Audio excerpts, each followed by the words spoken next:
Oke, pertama aku mau perkenalan diri dulu. Nama aku Vanessa. Terus di sini ada Ayu. Kita sebagai host di Poka episode yang kali ini kan. Nah, di depan kita udah ada 2 narasumber nih yang lolos SNBP. Nah, boleh dong Ci, perkenalan dulu kita. Halo Pokers, aku Sharon. Aku dari kelas 12 IPA 1. Aku Rena, aku juga dari kelas 12 IPA 1. Kabar Cici gimana nih sekarang setelah lulus? Baik. Baik. Nah, pertama aku sama Ayu mau ngucapin selamat dulu karena udah lulus SNBP. Yang kan si Rene kan jurusan kedokteran gigi ya, terus si Sharon jurusan farmasi. Nah, itu keren banget. Selamat Cici. Nah, kabar Cici berdua gimana nih kira-kira? Baik ya, kita Baik. pengangguran saat ini. Oke, di sini kan pokoknya kita mau tanya-tanya nih sedikit tentang Cici Sharon sama Cici Rene. Oke, pertanyaan pertama, boleh dong kasih tahu ke teman-teman SNBT kemarin lolos di univ mana nih ceritanya? Kalau aku lolos di Universitas Pajajaran, Fakultas Farmasi kebetulan. Wih, keren. Kalau aku di Universitas Airlangga, fakultasnya kedokteran gigi. Keren banget ya. Terus masuk ke pertanyaan kedua. Gimana rasanya pas buka pengumuman hasil seleksi? Rene dulu. Jadi ceritanya kan itu kan jam 3 ya. Jam 3 tuh Jam 3 sore. jam 3 sore. Itu aku gak bisa buka dari HP aku sendiri. Jadi terus di grup temen aku tuh udah ada yang buka. Nah terus aku minta tolong ke dia kan. Terus habis itu dia bilang, Rene keterima. Terus aku bilang, hah? Jangan bohong gitu. Terus habis itu dia kasih SS-annya, terus beneran keterima ya. Terharu sih ya, nangis pasti. Terus langsung bilang ke mama, terus puji Tuhan keterima. Kalau aku kan emang nggak expect itu bakal masuk SNBP, soalnya kan emang SNBP tuh jalur hoki yang susah banget gitu loh. Nah, Iya. terus jadi pas teman-teman aku yang lain excited buat SNBP, aku malah yang kayak dalam hati tuh kayaknya nggak bakal terima gitu. Maksudnya berupa dari 2000 orang yang keterima cuma 39 untuk prodi aku gitu. Terus teman-teman udah pada buka. Terus aku tuh waktu itu kan jam 3 sore ya. Itu jam 1 siang balik dari sekolah itu aku tidur. Tidur habis itu bangun-bangun setengah 4. Terus di grup tuh udah pada rame gitu kan. Pas aku buka agak loading gitu kan. Terus aku buka lagi, terus ternyata biru kan. Sebenarnya aku kayak ini biru, ini bener lulus atau enggak? Soalnya nggak baca Anda lulus gitu, cuman biru aja. Terus aku tanya kan ke yang lain, ini lulus apa gimana gitu. Terus ternyata bejutan lulus kan. Terus aku langsung bilang ke papa gitu. Ya agak dramatis sih. Aku juga dengernya terharu. Oke. Nah, waktu Cici nyoba jalur SNBP nih, kira-kira sepede apa nih Cici tuh waktu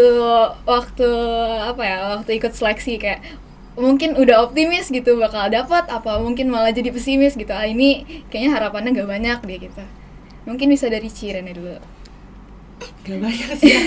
Lebih ke gak berharap sih sebenarnya, cuma kayak ya seperti yang udah diketahui ya, kalau sebelum ini kan namanya SNMPTN ya, setahun ini SNBP kan. Nah kayak orang bilang juga kan kayak hoki-hokian gitu ya, jadi kayak ya udah nggak berharap masuk ke prodi yang dimau itu, cuma berusaha semaksimal mungkin masukin yang kira-kira kalau lolos kita bakalan bisa nih di situ. Terus kayak kalau bilang optimis atau pesimis, sebenarnya nggak ada optimis ya, cuma ya itulah, cuma karena bisa dibilang sampai sekarang beruntung dan ya puji Tuhan lah masuk gitu.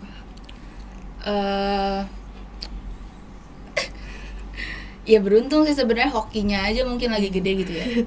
Soalnya emang dari awal nggak mikir bakal masuk, makanya kita genjot di SNBT gitu kan. Emang dari awal kayaknya nggak bakal masuk gitu ya, apalagi ngelihat probabilitas yang regis sama yang keterima gitu. Oke.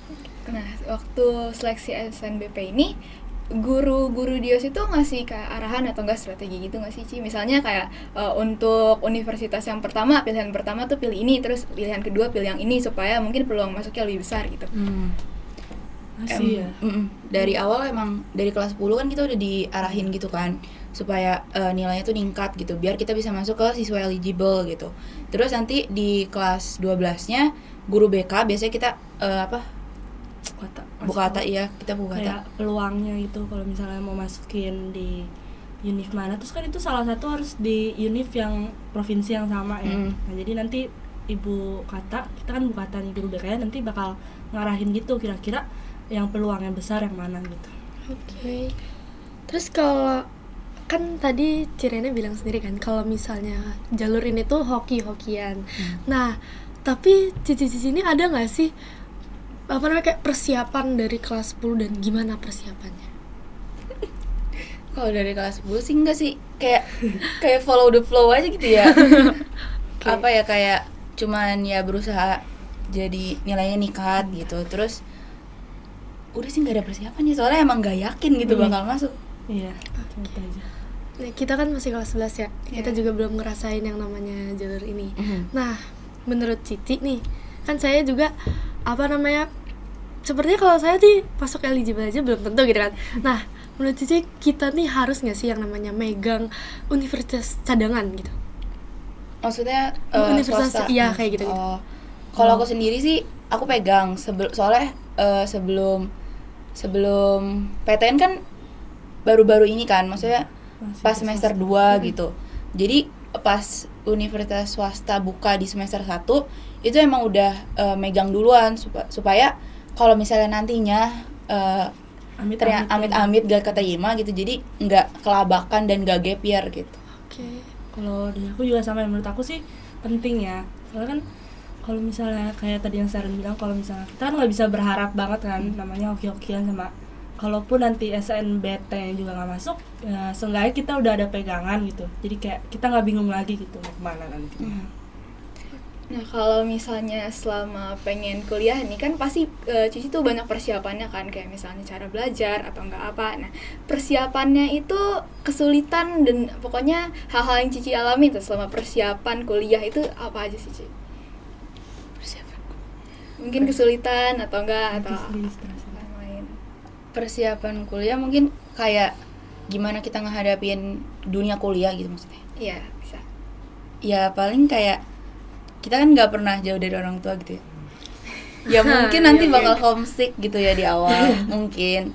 Apalagi aku yang nggak pernah jauh dari mama papa gitu, nggak pernah tahu dunia luar. Ya mungkin kesulitannya nanti adaptasi di sananya sih.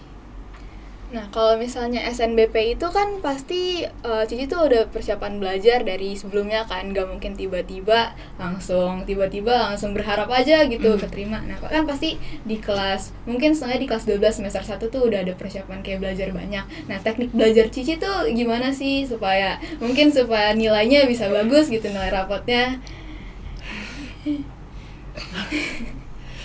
Wah, aku termasuk orang yang lumayan males belajar, cuma karena udah diingetin terus kalau SNBP tuh nilainya harus meningkat, naik gitu. Terus aku lihat tuh rapot aku tuh dari kelas 10 sampai kelas 11 itu stuck di rata-rata 88. Jadi aku punya nih harapan terakhir di semester 1 kelas 12 ini. Jadi karena offline juga pastinya lebih kayak semangat belajar karena ada teman-teman, terus gurunya berhadapan secara langsung, jadi kayak lebih leluasa nanyanya segala macam. Jadi bisa ditingkatkan di situ di proses belajar kita di kelas, sama mungkin kayak teman-teman atau lingkungan di sekitar kita juga penting sih menurut aku. Jadi kayak bisa mendukung kita dalam belajar tuh penting banget. Kalau dari aku kelas 10-11 tuh kan kita di rumah ya gitu. Kalau di rumah tuh kan kayak ya gitulah ya belajarnya. Belajar sih tiap hari belajar, maksudnya cuma emang nggak masuk aja gitu. Jadi kita cuma belajar dari YouTube gitu kan. Pelajaran yang dari guru-guru juga ya ada yang masuk ada yang enggak gitu ya. Tapi pas kelas 12 itu kan ngelihat juga kan, kelas 10 sama 11 tuh nilai aku ningkat gitu. Kelas 12 harus ditingkatin lagi kan berarti. Jadi pas kelas 12 mulai mikir kayak siapa tahu keterima gitu ya lewat jalur SNBP. Jadi emang harus ya belajar, terus ada teman-teman juga kan, terus ada guru-guru juga di sekolah yang bisa ditanya pulang sekolah. Jadi terus tiap hari di rumah juga kayak review materi gitu ya, walaupun gak sering. Terus pas udah mau ulangan gitu bikin rangkuman gitu sih. Oke, sekarang kan udah pasti ya ngambil farmasi, yang satu juga ngambil fakultas kedokteran gigi. Dulu sebelum ini sempet bingung gak sih, aduh mau ngambil apa gitu, gimana? Aku bingung lah dulu, kayak dari kelas 10, 11, 12 tuh ganti-ganti gitu. Bahkan sebelum masuk SMA tuh aku sempet gak mau masuk ke jurusan IPA gitu, tapi di psikotes itu direkomendasinya dimasukin masuk ke jurusan IPA. Terus kayak dulu tuh aku nggak mau jadi dokter gigi, aku fokusnya ke teknik arsitektur. Swasta pun aku masukinnya arsitektur tuh, nggak kedokteran gigi. Terus kayak Plot twist. terus kayak selama ini juga aku kayak nggak berharap sama SNBP ini kan, jadi kayak yang aku cari tahu selama ini tuh tentang arsitek gitu, nggak ada tentang kedokteran gigi. Terus ternyata SNBP masuknya kedokteran gigi. Sama aku juga merasa kalau di sekolah tuh di penjurusan aku lebih unggul di nilai biologi, jadinya kayak ya mungkin ini aku ngerasa tepat kalau aku milih kedokteran gigi gitu. Kalau Ciseren? Apa sih pertanyaannya? Dulu sempet bingung nggak milih iya, jurusan sebelum dapet? Sebenarnya udah mikir jurusan tuh dari kelas 10 kan, disuruh mama coba tentuin dulu gitu jurusan yang mau apa gitu. Dari awal waktu kelas 10 aku tuh mikir kayak nilai biologi aku kan bagus gitu, gimana kalau misalnya aku masuk kedokteran gitu. Terus dari kelas 10 ke 11 tuh masih ini nih kayak oke gue mau kedokteran nih, makanya nilainya ditingkatin gitu kan, karena kita tahu kedokteran tuh susah gitu kan. Terus pas di kelas 11 aku mulai tanya tuh ke teman-teman, terus ke kakak kelas juga, gimana sih masuk kedokteran. Terus ternyata apa yang aku jalani, maksudnya kelas 10 itu kan, kelas 10 11 itu kan masih di rumah gitu ya. Pelajarannya juga masih kayak masih bisa diikuti gitu. Pas masuk ke offline mulai kayak wah ini nggak bisa cuy, ngafalinnya susah banget gitu, apalagi nanti kedokteran gitu kan. Terus aku cari-cari juga di YouTube, di Instagram, kayak jurusan kedokteran tuh belajarnya apa sih gitu kan. Ternyata semuanya dipelajari gitu kan. Terus pas kelas 11 semester akhir itu aku mulai kayaknya aku nggak bisa deh masuk kedokteran, aku nggak sanggup gitu. Apalagi kedokteran tuh lama gitu kan, kayak 6 tahun tuh baru sarjana, terus harus koas 2 tahun, harus internship dan lain sebagainya, baru jadi dokter umum. Terus gimana kalau misalnya nanti mau ngambil spesialis dan lain sebagainya gitu. Apalagi lapangan kerja dokter tuh kan sekarang udah semakin sedikit gitu dibandingkan sama kelulusan kedokterannya gitu kan. Terus aku mulai kayak cari-cari jurusan yang sekiranya aku suka, terus sesuai sama jurusan aku IPA, terus yang karena aku emang pengennya di lab gitu kan. Emang suka di lab gitu, makanya jadi ambillah farmasi gitu. Kan tadi cicinya bilang apa namanya mau ngambil arsitek kan, kenapa tiba-tiba milih itu? Jadi Tiba-tiba milih fakultas kedokteran gigi, tiba-tiba nih. sebenarnya salah satu poin pentingnya di biaya ya. Kalau di swasta itu kan kedokteran, mau kedokteran gigi atau kedokteran umum itu kan mahal ya. Nah jadi kayak aku pikir kayaknya peluang bagus gitu kalau misalnya aku bisa keterima di negeri dengan jalur beasiswa yaitu SNBP ini. Jadi setelah aku pikir-pikir panjang juga ya, kalau kita mau nentuin sesuatu yang untuk pendidikan kita apalagi gitu ya masa depan, pasti mikirnya panjang juga. Terus setelah dipikir-pikir kayak aku bisa nih, aku ngerasa aku mampu kalau misalnya aku terima di kedokteran gigi. Terus udah yakin juga, terus kayak konsultasi sama guru sama orang tua, kayaknya bagus memang kalau misalnya masukin di negeri kedokteran, tapi kayak yang Sharon bilang kalau kedokteran umum aku juga nggak sanggup, jadi aku masukin kedokteran gigi. So, kalau Iya, ada kedokteran yang- gigi tuh kan belajarnya cuma gigi doang kan, seputar gigi gitu kan, nggak umum sebanyak itu. Cici Sharon ada yang mau ditambahin? Udah sih. Udah. Nah sekarang nih si Rene kan udah masuk kedokteran gigi, si Sharon juga udah masuk farmasi. Nah kira-kira langkah selanjutnya gitu yang mau diambil di perkuliahan, kan di kuliah juga banyak yang bisa dilakuin ya. Kayak misalnya mungkin jadi anggota BEM atau enggak jadi ikut organisasi yang Cici tertarik gitu. Nah kira-kira langkah yang pengen Cici ambil tuh apa sih? Mungkin di awal perkuliahan itu kan kita masih adaptasi gitu ya, sama lingkungan baru, terus sama metode perkuliahan juga. Kayaknya nggak bakal ambil organisasi dulu di masa awal gitu, semester 1, semester 2. Tapi nanti mungkin di semester selanjutnya aku pengen coba debat gitu sih di kuliah. Kalau aku ya sama kayak sarannya, adaptasi dulu. Terus kalau masalah organisasi aku belum tahu banyak ya tentang di perkuliahan. Mungkin kalau misalnya memang ada kemungkinannya, kalau misalnya ada apa ya, kesempatan kalau bisa masuk ya masuk, tapi tetap nggak ninggalin fokus belajar di fakultasnya. Oke, lanjut ke pertanyaannya gini. Gimana sih rasanya sekolah di jurusan IPA nih? Kan banyak yang bilang IPA nih agak gitu kan. Nah, kalau Cici sendiri gimana? Kalau aku nggak sulit sih, soalnya aku emang sukanya, maksudnya lebih daripada IPS, emang lebih masuknya ke IPA gitu, karena dari SMP juga emang sukanya IPA, dan aku nggak suka yang terlalu apa ya, kalau IPS tuh emang nggak cocok aja sih IPS, makanya lebih nyaman di IPA gitu. Oke. Sama sih ya, kalau di IPS mungkin kayak lebih banyak hafalan-hafalannya.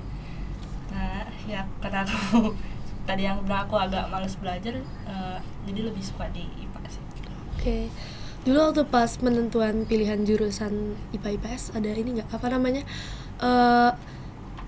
konflik sama orang tua, kayak aku maunya ke IPA tapi orang tua tuh aku maunya ke IPS gitu loh. Terus dulu gimana waktu pas mau masuk jurusan? Kalau aku karena emang mama sama papa tuh lihat waktu SMP nilai aku lebih bagus ke jurusan IPA, emang diarahinnya ke IPA, dan aku juga emang pengennya ke IPA gitu. Jadi Berarti nggak nggak ada ada konflik masalah. sih. Sama aku juga nggak ada konflik. Berarti puji Tuhan ya. Terus sempet kepikiran nggak mau linjur? Kayaknya enggak sih. Enggak sih. Oke. Oke, kalau misalnya kan si Sharon sama si Rene nih kayaknya udah cocok banget nih kan sama jurusan IPA gitu. Emang nggak ada pikiran mau linjur atau enggak ada pikiran mau masuk ke IPS. Nah, kan kalau misalnya gitu pasti ada mata pelajaran yang kira-kira sesuai banget nih sama jurusan yang mau Cici ambil di perkuliahan. Nah, jurusan itu tuh pelajaran itu tuh apa kayak? Tadi udah sempet aku singgung ya, biologi. Kalau farmasi sendiri pasti kimia, biologi, terus nanti harusnya sih ada matematikanya sedikit sih. Oke.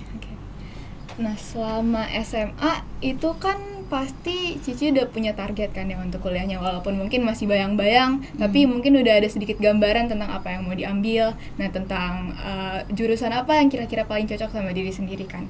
Nah, menurut Cici target itu penting nggak buat kita yang sekarang nih yang kelas 10-11 yang kira-kira mau masuk ke kuliah? Mungkin walaupun masuk ke swasta juga kan pasti harus ada target ya. Nah, kira-kira target itu penting nggak sih untuk kita punya? Penting sih ya, karena kalau misalnya kita udah punya target, tujuan gitu kan pasti kita lebih mengemban diri kita untuk lebih semangat, kayak aku udah punya nih target, aku harus masuk ke sini, berarti nilai aku harus gimana, terus belajar aku harus gimana biar efektif segala macam. Terus kalau punya target kan tujuan kita jadi satu gitu, terarah gitu. Jadi nggak kesini masuk, terus malah nanti jadinya ya nggak bisa apa-apa gitu. Kalau misal kita punya target, kita mau kesini kan jadi kayaknya pelajaran yang harus kita tingkatin tuh ini gitu, biar bisa nantinya pas jurusan yang kita ambil itu lebih bagus gitu. Gitu sih. Nah, selama SMA tuh Cici masang target itu nggak sih? Kayak misalnya kelas 11 target nilai semester 1 tuh harus segini, nilai semester 2 harus segini. Mungkin masang nggak buat diri sendiri gitu? Kalau misalnya yang kayak patokan gitu sih enggak sih. Paling kayak maksudnya 80 ke atas aja lah gitu ya. Maksudnya nggak remet, terus nggak 70, terus bisa ngikutin pelajaran gitu. Yang penting di atas KKM lah ya gitu. Di atas Iya. 80. Di atas Iya. 80 masih bagus lah. Iya, yang penting. aman soalnya. Nah, kalau misalnya selama kelas 10, 11 sama 12 nih, kegiatan Cici tuh di SMA apa sih? OSIS.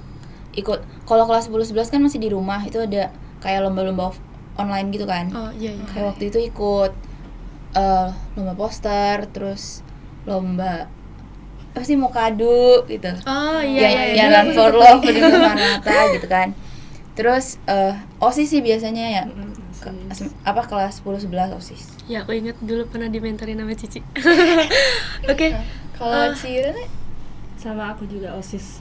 Nah, kalau OSIS ini kan pasti kegiatannya juga banyak ya, banyak ngabisin waktu di sekolah juga kan. Nah, cara Cici buat bagi waktu gitu untuk belajar sama untuk kegiatan yang di luar pembelajaran misalnya kayak OSIS dan yang lain-lain itu gimana? Kalau aku ya kalau misalnya bilang OSIS kalau kita udah menempatkan diri kita sebagai pengurus OSIS kan berarti itu tanggung jawab kita juga ya. Cuma tanggung jawab utama kita kan sebagai pelajar kan di sekolah ini. Jadi kalau bisa menjalankan tanggung jawab sebagai OSIS tapi juga nggak ninggalin tanggung jawab sebagai pelajar gitu. Jadi kalau misal kita punya tugas yang bisa diselesaikan dulu, masih ada waktunya, selesain dulu, terus targetin karena aku punya tanggung jawab nih di OSIS jam segini berarti aku harus selesai dalam tanggung jawab belajar aku jam segini, jadi aku nggak pusing gitu, nggak bertabrakan antara tanggung jawab aku sebagai pelajar juga sebagai pengurus OSIS. Kalau OSIS itu kan waktunya nggak tentu gitu ya. Iya. Terus kayak misalnya ada rapat dan lain sebagainya, itu kan kita juga nggak bisa memprediksi gitu. Makanya kalau misalnya kita punya waktu luang, semua tugas sekolah, semua hal yang bisa kita kerjain buat sekolah, misalnya kayak bikin rangkuman, belajar, itu bisa dimanfaatkan dengan baik gitu. Biar nanti pas ada OSIS, pas ada rapat, ada kegiatan ini, kita nggak kelabakan nyari ini tugas ini kita belum loh gitu. Itu sih. Jadi manajemen waktunya paling jangan nunda tugas, jangan nunda pekerjaan sekolah gitu. Segini aja ngobrol-ngobrol kita sama Ciseren sama Cirene. Semoga ini bisa jadi motivasi buat kalian juga. Lalu nantikan episode kita yang selanjutnya. Bye, Bakers!